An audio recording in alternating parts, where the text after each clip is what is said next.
मोनसे गोजोनथाव रादाब रौथायाव गोदानै बि बसुमतारी सीड हाउस मुंनि गंसे गला बेखेवदों। बे गलायाव गासैबो रोखोमनि आबादनि बेगर आरो हासारफोरखौ मोननो हागोन। उदालगुरि जिल्लानि रौता सारियाली टाउन तेजपुर रोदाव रौता ओनसोलनि बयजोंबो मिथिजानाय मुंदांखा फालांगिरि प्रदीप बसुमतारीया बि बसुमतारी सीड हाउस मुंनि गला बेखेवदों। गावनि असे फिसाज्ला बिशाल बसुमतारीनि जोनोम सानजों लोब्बा लाखिनानै बिनि मुङैनो दिनै बि बसुमतारी सीड हाउस मुंनि गलाखौ बेखेवनानै होयो।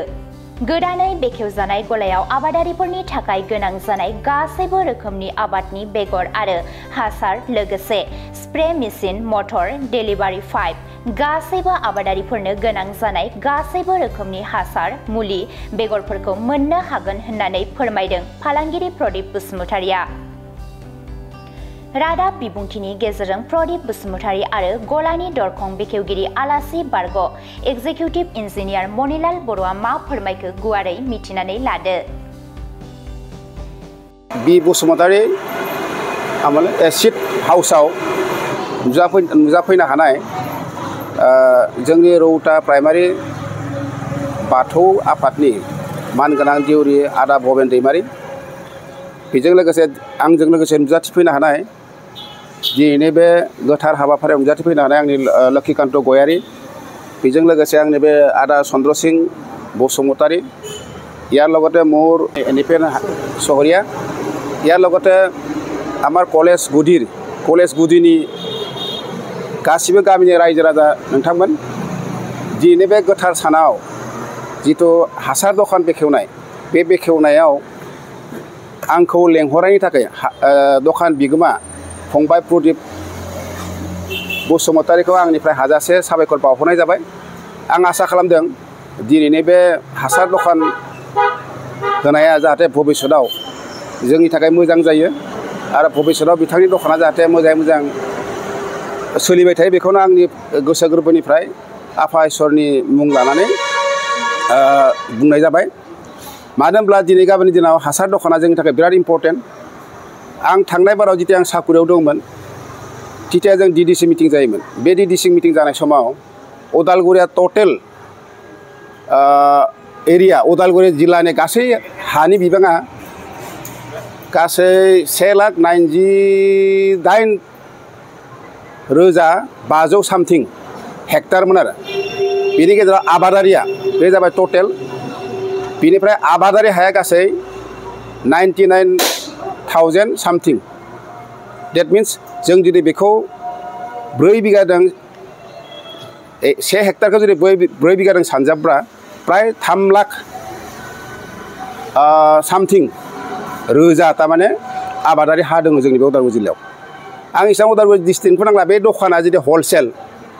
जुदि जायोब्ला, थांनाय बाराव आं रौता मौजा क्रिएसननि थाखाय मोनसे खामानि मावदोंमोन। बे खामानियाव गासै जोङो 70 रेभिनिउ भिलेजखौ लानानै मोनसे मौजा क्रिएसन खालामनो नागिरदोंमोन, रौता मौजा।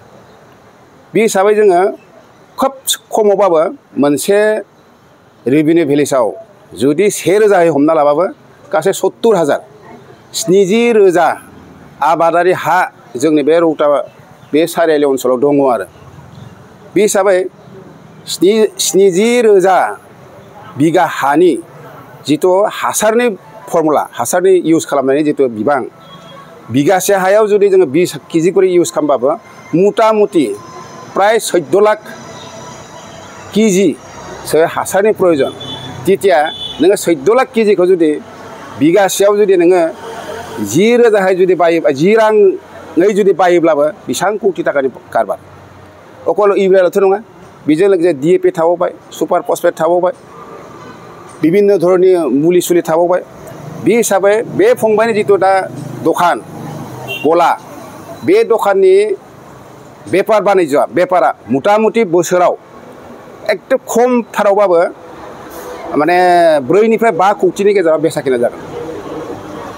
4 निफ्राय 5 कौटि बेसा किना जायोब्ला 2% जुदि बेनिफिट खालामनो हायोब्लाबो बियो मुटा मुटि प्राय 20 लाखसो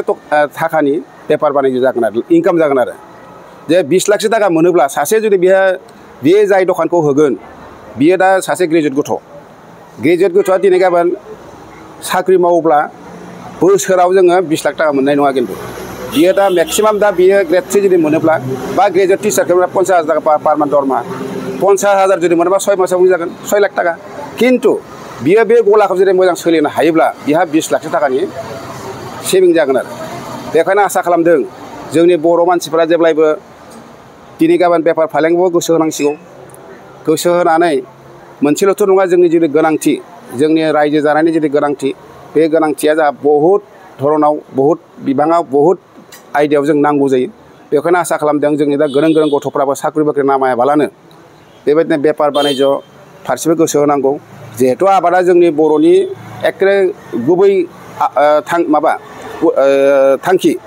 जों दिनै मिथियो दा आसामाव गासै प्राय 70% मानसिया दिनै गामियाव थायो 70% मानसियानो गामियाव आबादारि मावनानै थांनानै सोलिगासिनो दङ बे हिसाबै आरो जों आबादारिफोरखौ जों राष्ट्रीय सम्पद होनना बुंना लानाय जायो सुबुंनि धोन होनना हमना लानाय जायो बे हिसाबै जोंनो बे बुस्थुखौ जेब्लायबो गोसो होनांगौ मावनांगौ मोजाङै आबाद आरिफोरखौ जों मावलायनानै जाहाथे भबिष्यत जों मोजाङै जिउ खांनायाव हेफाजाब होनो हायो बेखिनिखौनो बुंनानै आंनि दिनै बे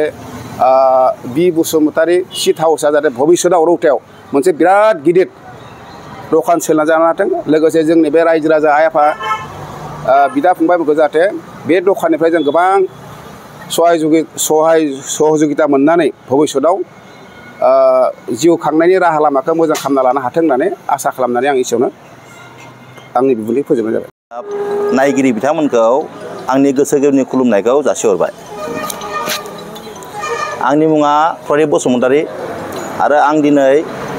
मोनसे गोदान फालांगि जागायजेनदों एक्चुअली आंनि किन्तु आङो बे गलाखौ आंनि फिसाला बिशाल बसुमतारीनि मुंनि नामै आरो बिथांनि मुङाव दिनै बे गलाखौ खुलिनाय जादों आरो बे खुलिनायनि गिबि आंनि सान्थौआनो जाहैबाय आंनि फिसालाया दिनै MSc खालामदों दा MSc खालामनाय समसिमनो बिथांखौ जुदि आङो बबेबा लाइनखौ जुदि होलांनो हायोब्ला कि गाबोन बिथांनि भबिष्यतआ साखरि मावखरि मोनाब्लाबो सोलिनो हानाय आं नैबे सिन्था खालामनानै दिनै बिथांनि मुङाव बे गलाखौ बेखेवनाय जादों आरो बे गलाखौ बेखेवनायनि माखासे ओंथि आंनि खर'आव फैदों जे बेयाव जोंनि बर' माहारिया फ्राय आबादजों सोलिग्रा जों सुबुं बे आबादजों सोलिग्रा सुबुं हिसाबै जोंनि नैबे जिथु आबाद मावगिरि बिथांमोना माब्लाबा मा जायो टाइमलि मैगं बेगर मोना बा बायदिसिना बिधान मोना बा हासार बे रोखोमनि मोना बा जों गावजों गाव माखासे जोंनि रावनि माबायाव राव गुबुननि भाषा रोङियाव बा गुबुनाव बिनो रोङियाव माखासे आबादखौ जोंनि जाम्बा जाम्बि बिथांमोना मावनो हाया जायो थिग आं नैबेखौ सिन्था खालामनानै जाहाथे जों गावनि भाषाजों रायलायनानै मोननांगौ बुस्थुखौ मोननो हानाय बा रोङि बुस्थुखौ सोलोंनो हानाय थिग नैबेखौ लानानै आङो बे गलाखौ दिनै खुलिदों आरो बेयाव आंल' नङा जाहाथे जोंनि बर' माहारिया आरो बेखौ खुलिबावगोन आरो आबादगिरि बिथांमोनाबो दिनै बबेबा दखानिजों बा बबेबा कम्पानिनि मानसिफोरजों आलाप आलोचना खालामनानै मोजां आबाद मावनो हागोन मोजां आबाद मावनो हायो आं बै सान्थौजों दिनै बे गलाखौ खुलिनाय जादों बे गलायाव सासे आबादारिया आबाद मावनो थाखाय एसांखिनि बेनो बिधाननिफ्राय लानानै फारसेनिफ्राय भिटामिन इउरिया DIP पटास आरो मैगं बेगर फारसेनिफ्राय बेयाव मोननाय जागोन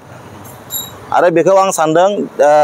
खै एक मासनि उनाव हलसेल बेखौ खालामगोन आं दिनै फिसालानि नामाव डिलार आं खालामखाबाय गतिके गामियारियाव माखासे सोरबा फिसा फिसा दखान खुलिनो हायोब्ला नैबे आंनि थ्रुयैनो खुलिनो हागोन आं बेखौबो रायजोफोरखौ खावलायहरनाय थाबाय औ बेयाव आबादारिनो जेरै स्प्रे मेसिन बा मटर डिलिभारि पाइप बयरिं फारसेनिफ्राय बेयाव एभेलेबेल मोननाय जागोन